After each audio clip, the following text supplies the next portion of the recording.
I'm Allison Cruz here in Amelia County in Jetersville, and I'm for the soil.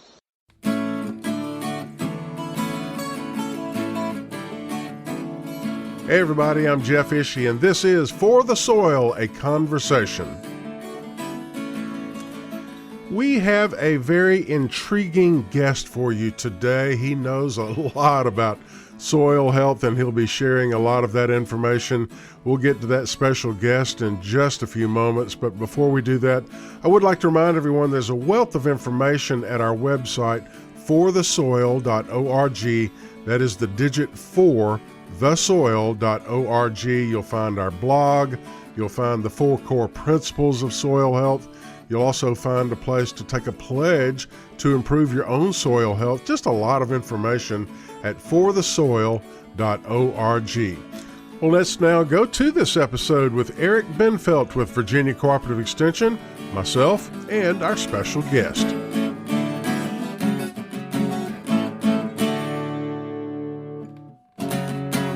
Eric, we're recording this today at Blue Ridge Community College in Augusta County. It is the Winter Forage Conference for the Virginia Forage and Grassland Council. We have a very special guest with us today. Introduce our guest, if you would. Yes, we're pleased to have Dr. Alan Franzluebbers with us from U.S. Department of Agriculture's Agricultural Research Service in Greensboro. And Dr. Franzluebbers done significant research on soil health and nutrient management in Virginia and across the Southeast and across the country. And it's been specifically focusing on the importance of rotations in forage and livestock in a system. So we're very pleased to have Alan with us. Dr. Franzluebbers, it's a real pleasure to have you on the podcast today, For the Soil, a Conversation. And I think one thing that our listeners would want to know is a little bit more about your background. How do you work specifically with soil health? Okay, well, the background is that I played in the dirt when I was young, and that I got an interest in microorganisms when I was working at the university as a technician. And it just kind of developed. The fascination of soil is tremendous. I mean, that soils cycle nutrients, decompose plant material or manures, and then it releases nutrients to the plant. So I've always been interested in nutrient cycling and carbon sequestration in the soil.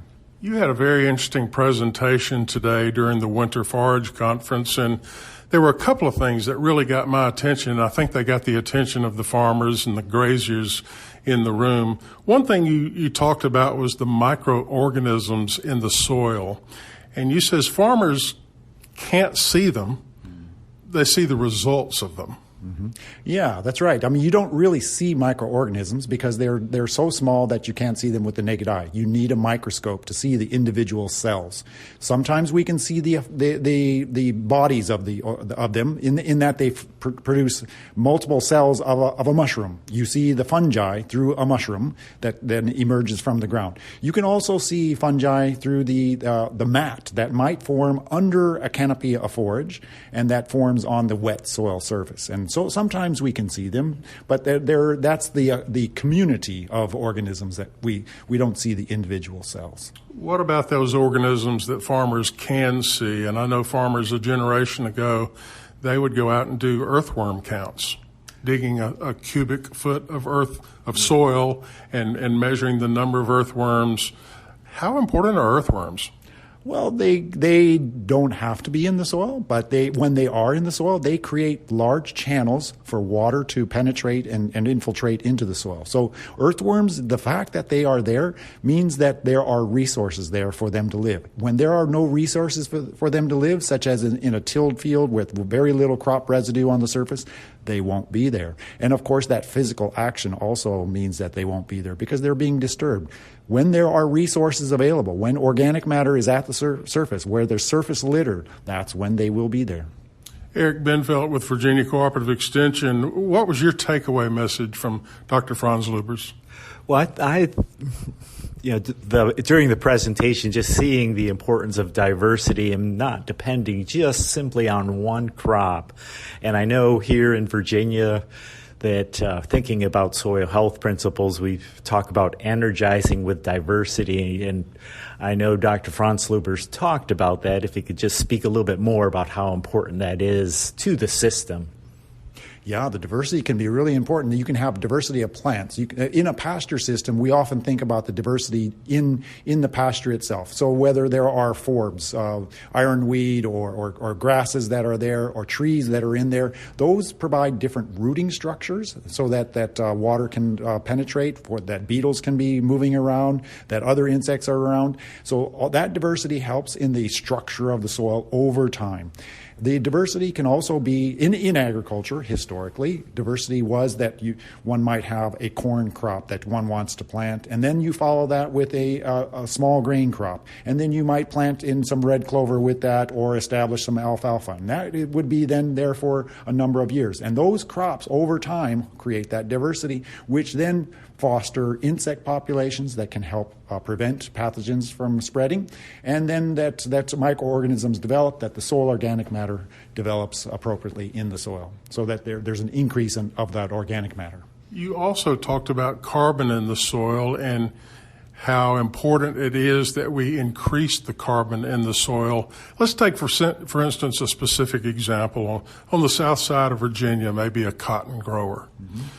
150-acre field of nothing but cotton, continuous cotton. And that soil is slowly being depleted. How can they improve the health of their soil and add carbon? Yeah, good question. Of course, it depends on what they want to achieve from their operation. If they're interested in the cotton crop as the main crop, then of course they can simply add a cover crop. They can plant that cover crop after the cotton is harvested, but oftentimes that's late in the year. Then establishment is limited, so they could fly it on also or broadcast it with an operation. So the cover crop would be one way to diversify and increase organic matter. It's also possible then to maybe grow a hay crop, avoid the cotton. You can also, of course, diversify with other, say, grain crops or small grains. And that could be beneficial because the changing of the operation means that you can then limit herbicide applications so that we're controlling weeds with the diversity of growing conditions during the year.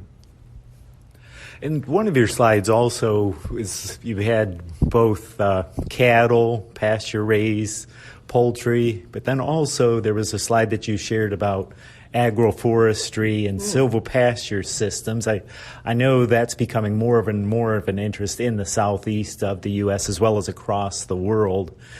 Just how can you manage livestock as well as the different components of an agroforestry system where it's a combination of agriculture and trees as well as livestock? Yeah, that's good point and a good subject. We don't necessarily know all that we need to know about the situation. But when you find one tree in a pasture, you know where the animals are going to be in the heat of the day, don't you?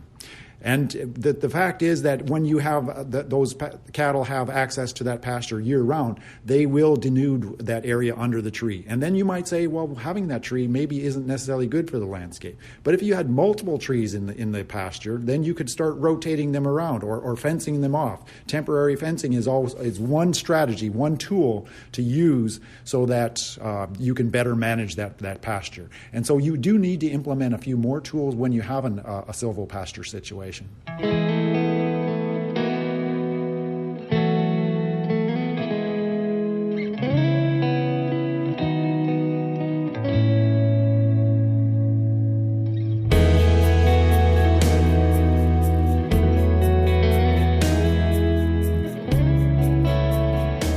We're talking with Dr. Franzluebber, Alan Franzluebber with the USDA's Agricultural Research Service, also NC State University, I believe. Let's now downsize just a little bit from that 150-acre cotton field to a backyard vegetable garden. Brand new gardener has raised beds. They want to have healthy soil. What's the first thing they should do? Well, absolutely. I know this well because I have a small garden myself, and you don't have to have fertilizers in a small garden. There's just no need for fertilizers because you can import your leaf litter from the yard. You can have the zinnias that you grow, compost them, or even just use them as residues. That decomposition of plant material is your fertility. And so utilizing that on your own property, you don't necessarily have to import from another property. Use it on your own property. That's the biggest thing. If in fact you clip your grass, your lawn, then use that as a fertility. It's an excellent source of organic material that will provide nutrients for the garden.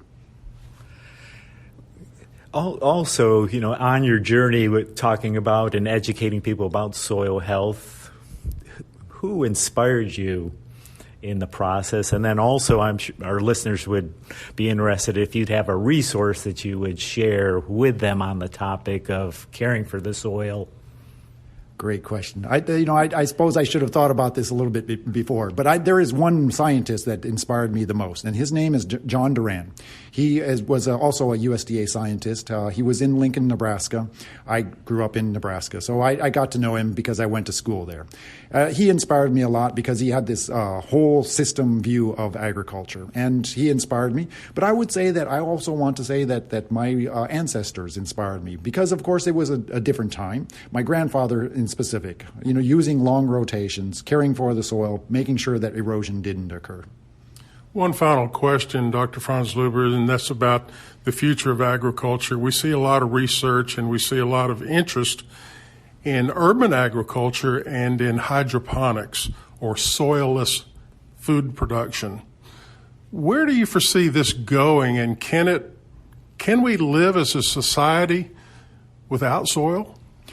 Well, no, we cannot live without soil, but I would say that hydroponics are perfectly fine. If some people want to try it, no problem. I don't think we should poo-poo anything. We should let the diversity of our operations be the norm. But we need to take care of our soil, because if we let our soils degrade and be lost through erosion, then we are at a lower position. We are losing our fertility of our land, our ability to care for ourselves. So absolutely, we need to have soil. It doesn't only provide resources for agriculture, it provides it for the general public for water quality, for atmospheric regulation. Eric, just a couple of minutes remaining in this podcast episode. Do you have any further questions for Dr. Franzluebbers? One would be like a resource or a book that you might share. I know for myself, I was often inspired by Timothy Egan's The Worst Hard Times, that chronicles people's lives during the Dust Bowl of the 1930s. I'm not sure if you would have one that you would share. I don't know that I know enough books. My focus is on conducting research, so I don't really get a whole lot of time to read books. But I would say that Cover Crops for Profitability is a good place to start about learning about how plants can actually, different plants can contribute to soil health. And so that would be one thing to look at. Yeah, I'll leave it at there. Thanks. Okay. And NC State University also has a lot of YouTube videos. Is there any particular on soil health that you might recommend?